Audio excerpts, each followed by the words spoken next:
రాత్రి 12:17. హైదరాబాద్ నగరం నిద్రలో మునిగిపోయింది. వర్షం చినుకులు కిటికీ గాజుపై మెల్లగా పడుతున్నాయి. అర్జున్ తన చిన్న గదిలో ల్యాప్టాప్ ముందు కూర్చుని ఆఫీస్ వర్క్ చేస్తున్నాడు.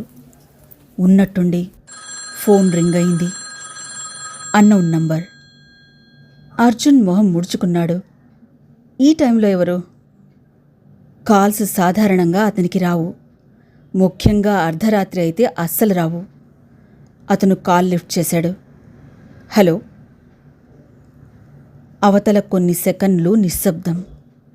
తర్వాత ఒక అమ్మాయి గొంతు, చాలా మెల్లగా, కొంచెం భయంతో. నన్ను కాపాడండి. అర్జున్ ఒక్కసారిగా నిటారుగా కూర్చున్నాడు. ఎవరు మీరు? వాళ్ళు నన్ను చంపేస్తారు. అంతే. కాల్ కట్ అయిపోయింది.